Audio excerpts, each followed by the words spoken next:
ಸುಬ್ರಹ್ಮಣ್ಯ ನವಿಲನ್ನ ಏರಿ ಇಡೀ ಭೂಮಂಡಲವನ್ನ ಪ್ರದಕ್ಷಿಣೆ ಮಾಡಲಿಕ್ಕೆ ಹೊರಡ್ತಾನೆ. ಗಣಪತಿ ಮಾತ್ರ ಹೋಗೋದೇ ಇಲ್ಲ. ಇವನೇನು ಮಾಡ್ತಾನೆ, ತನ್ನ ಹತ್ತಿರವೇ ಇರುವ ಯಾವ ಆ ತಂದೆ ತಾಯಿಗಳು ಇದ್ದಾರೆ, ಶಿವಪಾರ್ವತಿಯರು ಇದ್ದಾರೆ, ಅವರನ್ನ ನಿಲ್ಲಿಸಿ ಅವರ ಸುತ್ತ ಪ್ರದಕ್ಷಿಣೆಯನ್ನ ಹಾಕಿ ತಂದೆ ತಾಯಿಗಳ ಹತ್ರ ಹೇಳ್ತಾನೆ, ನಾನು ಇಡೀ ಭೂಮಂಡಲವನ್ನ ನಾನು ಪ್ರದಕ್ಷಿಣೆ ಮಾಡಿದೆ.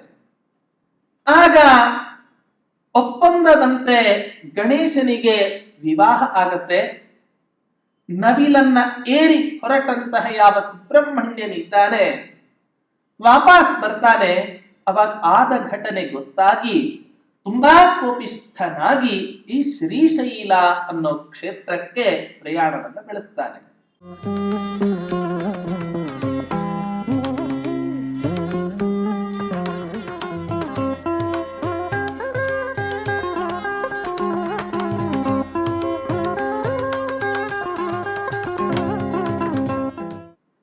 ಪೂಜ್ಯಾಯ ರಾಘವೇಂದ್ರಾಯ ಸತ್ಯ ಧರ್ಮ ರತಾಯ ಚ ಭಜತಾಂ ಕಲ್ಪವೃಕ್ಷಾಯ ನಮತಾಂ ಕಾಮಧೇನವೇ ಧ್ರುವಾದಿಧ್ವಾಂತರವಯೇ ವೈಷ್ಣವೇಂದೀವರೇಂದವೇ ಶ್ರೀ ರಾಘವೇಂದ್ರ ಗುರವೇ ನಮೋ ಅತ್ಯಂತ ದಯಾಲವೇ. ಶ್ರೀ ಗುರುಭ್ಯೋ ನಮಃ. ಹರಿ ಓಂ. ರಾಯರು ಕೃಷ್ಣಾ ನದಿ ತೀರದಲ್ಲಿ ಅನೇಕ ದಿನಗಳ ಪರ್ಯಂತ ವಾಸವನ್ನ ಮಾಡಿ ಮಧ್ವಾಚಾರ್ಯರು ಬರೆದ ಅಣುಭಾಷ್ಯ ಅನ್ನೋ ಗ್ರಂಥಕ್ಕೆ ತತ್ವಮಂಜರಿ ಅನ್ನೋ ಅದ್ಭುತವಾದ ವ್ಯಾಖ್ಯಾನವನ್ನ ನಮಗೆ ಬರೆದುಕೊಟ್ಟಿದ್ದಾರೆ. ಆಚಾರ್ಯ ಮಧ್ವರು ಬ್ರಹ್ಮಸೂತ್ರ ಗ್ರಂಥದ ಮೇಲೆ ವೇದಾರ್ಥ ನಿರ್ಣಾಯಕವಾದ ಯಾವ ಬ್ರಹ್ಮಸೂತ್ರಗಳು ಇದ್ದಾವೆ ಆ ಬ್ರಹ್ಮಸೂತ್ರ ಗ್ರಂಥದ ಮೇಲೆ 4 ಗ್ರಂಥಗಳನ್ನ ಅವರು ಬರೆದಿದ್ದಾರೆ. ಬ್ರಹ್ಮಸೂತ್ರ ಭಾಷ್ಯ, ಅನುವ್ಯಾಖ್ಯಾನ ಗ್ರಂಥ, ಹಾಗೆ ಅಣುಭಾಷ್ಯ ಅಂತ 4 ಗ್ರಂಥಗಳನ್ನ ಬರೆದಿದ್ದಾರೆ. ಪ್ರತಿನಿತ್ಯ ನಮಗೆ ಆ ಗ್ರಂಥಗಳ ಪಾರಾಯಣ ಪೂರ್ಣ ಮಾಡಲಿಕ್ಕೆ ಸಾಧ್ಯ ಇಲ್ಲ. ಈ ಕಾರಣದಿಂದ ಸಾಧಾರಣ 27 ಶ್ಲೋಕಗಳಲ್ಲಿ 4 ಅಧ್ಯಾಯಗಳ ಸಾರವನ್ನ ಸಂಗ್ರಹ ಮಾಡಿ ಪ್ರತಿನಿತ್ಯ ಪಾರಾಯಣಕ್ಕೆ ಅನುಕೂಲ ಆಗುವ ರೀತಿಯಲ್ಲಿ ಮಧ್ವಾಚಾರ್ಯರು ಅಣುಭಾಷ್ಯ ಅನ್ನುವಂತಹ ಪುಟ್ಟ ಗ್ರಂಥವನ್ನ ರಚನೆ ಮಾಡಿ ನಮಗೆ ಕೊಟ್ಟಿದ್ದಾರೆ. ಆದರೆ ಆ ಪುಟ್ಟ ಗ್ರಂಥ ಚಿಕ್ಕದಾದರೂ ಕೂಡ ಅದರಲ್ಲಿ ತುಂಬಿರುವ ತತ್ವ ಮಾತ್ರ ಅಗಾಧವಾಗಿ. ಹಾಗಾಗಿ ಆಚಾರ್ಯ ಮಧ್ವರ ಆ ಗ್ರಂಥದ ತಿರುಳು ರಹಸ್ಯ ಏನಿದೆ ಅನ್ನೋದನ್ನ ತಮ್ಮ ವ್ಯಾಖ್ಯಾನದಲ್ಲಿ ಸಂಗ್ರಹ ಮಾಡಿ ಇವತ್ತಿನ ದಿನ ದಾರ್ಶನಿಕ ಪ್ರಪಂಚಕ್ಕೆ ಕೊಟ್ಟಂತಹ ಮಹನೀಯರೇ ಅದು ರಾಘವೇಂದ್ರ ತೀರ್ಥರು. ಇಂಥ ರಾಯರು ಆ ಕೃಷ್ಣಾ ನದಿ ತೀರದ ಸ್ನಾನವನ್ನ ಮುಗಿಸಿ ಅಲ್ಲಿಂದ ಶ್ರೀಶೈಲ ಕ್ಷೇತ್ರ ಹಾಗೆ ತಿರುಪತಿ ಕ್ಷೇತ್ರಕ್ಕೆ ಪ್ರಯಾಣವನ್ನ ಆರಂಭ ಮಾಡ್ತಾ ಇದ್ದಾರೆ. ಕವಿಗಳು ನಿರೂಪಣೆಯನ್ನ ಮಾಡ್ತಾರೆ.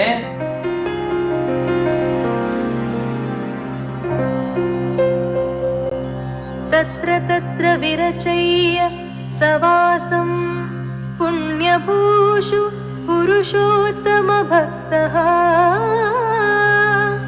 ಶ್ರೀಮಹೀಧರಮುಪೇತ್ಯ ಚತುಂಗಂ ವೆಂಕಟೇಶಮವಲೋಕಿತುಮಾಗಾತ್. ಪರಮಾತ್ಮನ ಅನೇಕ ಭಕ್ತರಲ್ಲಿ ತುಂಬಾ ಅಗ್ರಗಣ್ಯ ಸ್ಥಾನವನ್ನ ಕಾಪಾಡಿಕೊಂಡಂಥವರು ನಮ್ಮ ರಾಯರು. ಇವತ್ತಿನ ದಿನ ನಾವೆಲ್ಲ ಹೇಳ್ತೇವೆ, ನಮ್ಮ ಅಪ್ಪ ಅಮ್ಮ ಯಾವ ರೀತಿ ದೇವರ ಆರಾಧನೆಯನ್ನ ಮಾಡ್ತಾ ಇದ್ರೋ ನಮಗ ಆ ರೀತಿ ಮಾಡ್ಲಿಕ್ಕಾಗ್ತಾ ಇಲ್ಲ. ಅಷ್ಟೇ ಅಲ್ಲ, ರಾಯರಂಥ ಜ್ಞಾನಿಗಳು ಆ ಪರಮಾತ್ಮನನ್ನ ಯಾವ ರೀತಿ ಕಾಣ್ತಾ ಇದ್ರೋ ಆ ರೀತಿ ಇವತ್ತಿನ ದಿನ ನಮ್ಮಿಂದ ಕಾಣ್ಲಿಕ್ಕೆ ಸಾಧ್ಯ ಇಲ್ಲ. ಅಷ್ಟೇ ಅಲ್ಲ, ಆರಾಧನೆಯನ್ನು ಮಾಡ್ಲಿಕ್ಕೆ ಸಾಧ್ಯ ಇಲ್ಲ.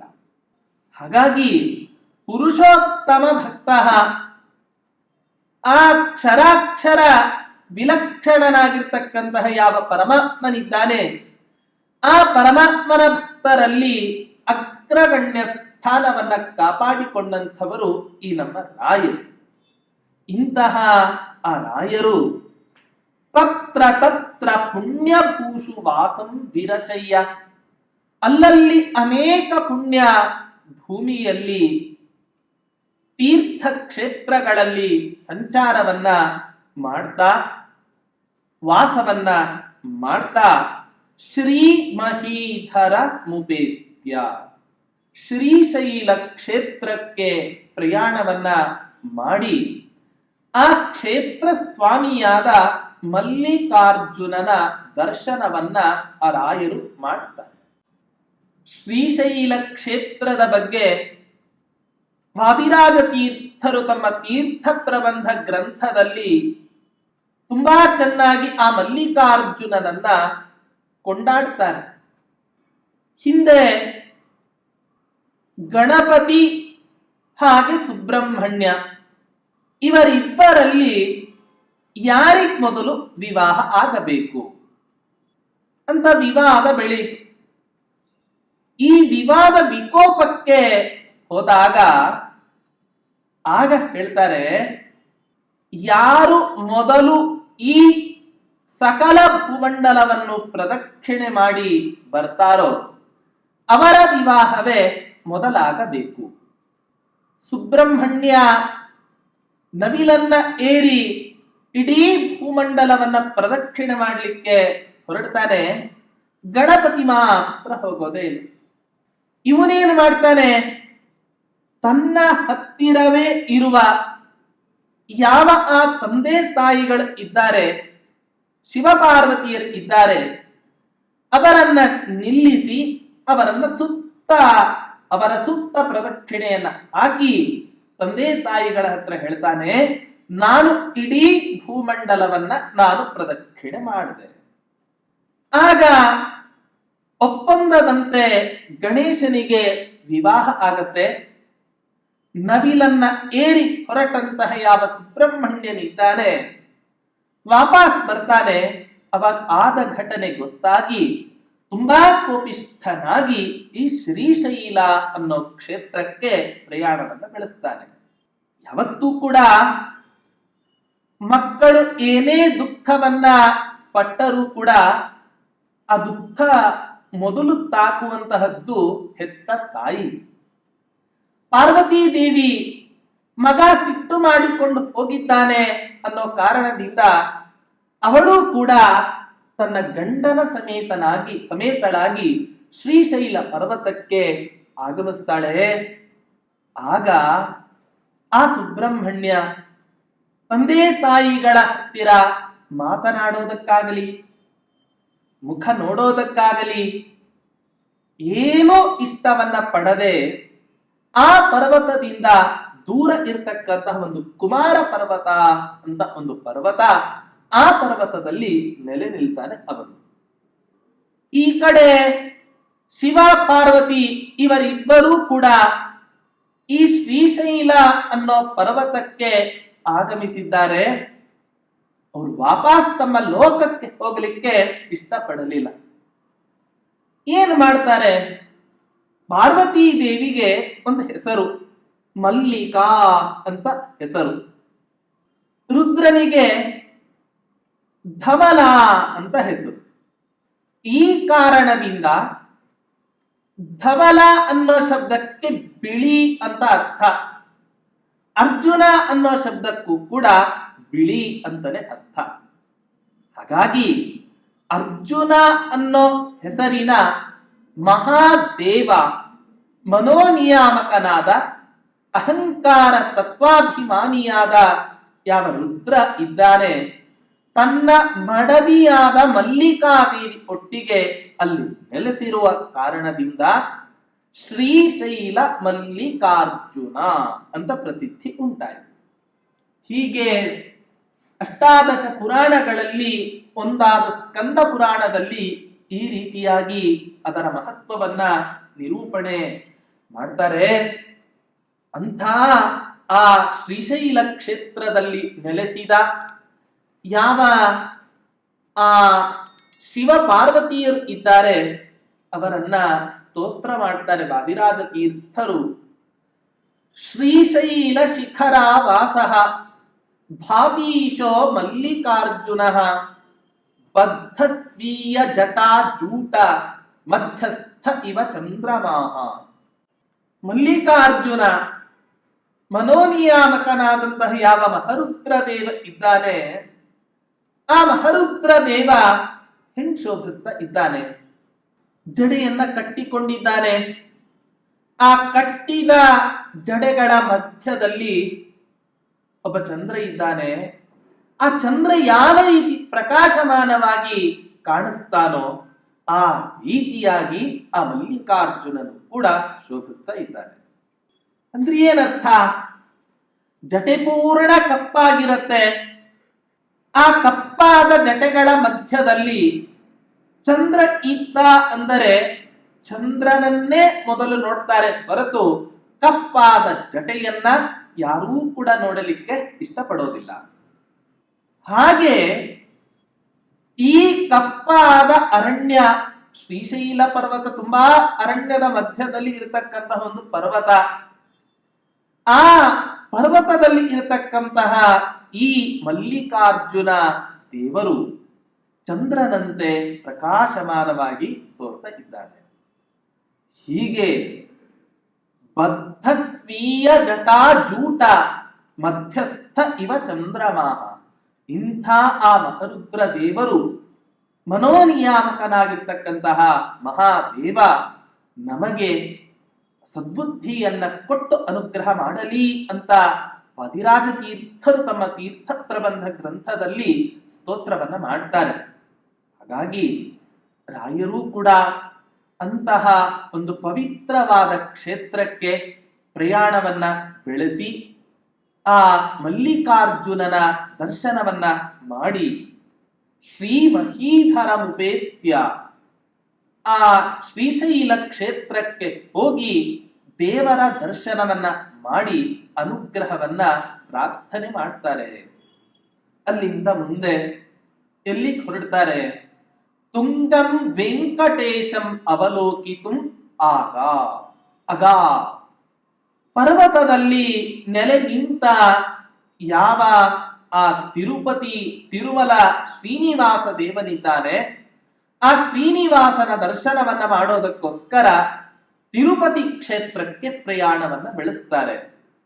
ಪ್ರಾಯ ಉತ್ತರ ಭಾರತದಲ್ಲಿ ಅಯೋಧ್ಯೆ, ಮಥುರಾ, ಮಾಯಾ, ಕಾಶಿ ಇವೇ ಮೊದಲಾಗಿರ್ತಕ್ಕಂತಹ ಎಷ್ಟು ಪವಿತ್ರವಾದ ಕ್ಷೇತ್ರಗಳು ಇದ್ದಾವೋ ಹಾಗೆ ದಕ್ಷಿಣ ಭಾರತದಲ್ಲಿ ಅತ್ಯಂತ ಪವಿತ್ರವಾದ ಕ್ಷೇತ್ರ ಅಂದರೆ ಅದು ತಿರುಮಲ ಕ್ಷೇತ್ರ. ಆ ಬೆಟ್ಟದಲ್ಲಿ ನೆಲೆ ನಿಂತ ಯಾವ ಶ್ರೀನಿವಾಸನಿದ್ದಾನೆ, ಆ ಬೆಟ್ಟಕ್ಕೆ ಒಂದೊಂದು ಯುಗದಲ್ಲಿ ಒಂದೊಂದು ಹೆಸರಿನಿಂದ ಪ್ರಸಿದ್ಧಿ ಇತ್ತು. ಕೃತಯುಗದಲ್ಲಿ ವೃಷಭಾಸುರನನ್ನ ಸಂಹಾರ ಮಾಡಿರುವ ಕಾರಣದಿಂದ ವೃಷಭಾಚಲ ಅಂತ ಹೆಸರು ಬಂತು. ತ್ರೇತಾಯುಗದಲ್ಲಿ ಅಂಜನಾ ದೇವಿ ಆ ಆಕಾಶಗಂಗೆಯಲ್ಲಿ ನೆಲೆ ನಿಂತು ತಪಸ್ಸನ್ನ ಆಚರಣೆ ಮಾಡಿ ಸಂತಾನವನ್ನ ಪಡೆದಿರುವ ಕಾರಣದಿಂದ ಆ ಪರ್ವತಕ್ಕೆ ಅಂಜನಾಚಲ. ದ್ವಾಪರ ಯುಗದಲ್ಲಿ ಶೇಷಾಚಲ, ಕಲಿಯುಗದಲ್ಲಿ ವೆಂಕಟಾಚಲ ಅಂತ ಆ ಪರ್ವತಕ್ಕೆ ಬಿರುದು. ಒಬ್ಬ ಬ್ರಾಹ್ಮಣ ತಾನು ಸಂಸಾರಿಯಾಗಿದ್ದರೂ ಕೂಡ ನೀಚ ಜಾತಿಯಲ್ಲಿ ಹುಟ್ಟಿದ ಅತ್ಯಂತ ಸುಂದರಿಯಾದ ಯುವತಿಯ ಮೋಹಕ್ಕೆ ಬಲಿಯಾಗಿ ಎಲ್ಲ ಧರ್ಮವನ್ನ ಪರಿತ್ಯಾಗ ಮಾಡ್ತಾನೆ. ಆ ಧರ್ಮ ಪರಿತ್ಯಾಗದ ಹಿನ್ನೆಲೆಯಲ್ಲಿ ಅನೇಕ ಪಾಪ ಸಂಘಟನೆ ಅವನಿಂದ ಆಗಿರುತ್ತೆ. ಯಾವುದೋ ಕ್ಷೇತ್ರದಿಂದ ಯಾತ್ರೆಗೆ ಬರ್ತಾ ಇರ್ತಾರೆ. ಈ ಪರ್ವತವನ್ನ ಹತ್ತಬೇಕು ಅಂತ ಕಪಿಲ ತೀರ್ಥದಲ್ಲಿ ಸ್ನಾನವನ್ನ ಮಾಡಿ ಅವರೆಲ್ಲರೂ ಕೂಡ ಹತ್ತುತ್ತಾರೆ. ಅದರೊಟ್ಟಿಗೆ ಇವನೂ ಕೂಡ ಹತ್ತುತ್ತಾನೆ. ಆಗ ಇವನು ಮಾಡಿದ ಸಕಲ ಪಾಪಗಳೂ ಕೂಡ ನಾಶ ಆಗುತ್ತೆ. ಈ ಕಾರಣದಿಂದಲೇ ಕಲಿಯುಗದಲ್ಲಿ ಆ ಪರ್ವತಕ್ಕೆ ವೆಂಕಟಾಚಲ ಪರ್ವತ ಅಂತ ಹೆಸರು ಬಂತು.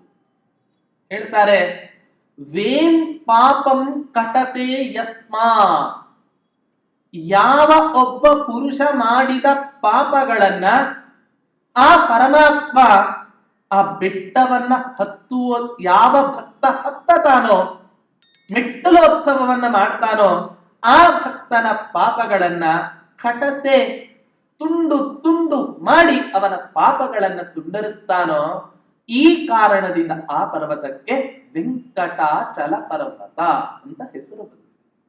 ಹಾಗಾಗಿ ಇನ್ನು ವಿಶೇಷ ಅಂದರೆ ಈ ಕ್ಷೇತ್ರದ ಮಹಿಮೆಯ ಬಗ್ಗೆ 14 ಪುರಾಣಗಳಲ್ಲಿ ಉಲ್ಲೇಖ ಬಂದಿದೆ. ಅದರಲ್ಲಿ ಭವಿಷ್ಯೋತ್ತರ ಪುರಾಣದಲ್ಲಿ ಹೇಳಿದ ಯಾವ ವೆಂಕಟೇಶ ಮಹಾತ್ಮೆ ಇದೆ ಅದು ಇವತ್ತಿನ ದಿನ ಜಗತ್ ಪ್ರಸಿದ್ಧಿಯನ್ನು ಹೊಂದಿಬಿಟ್ಟಿದೆ.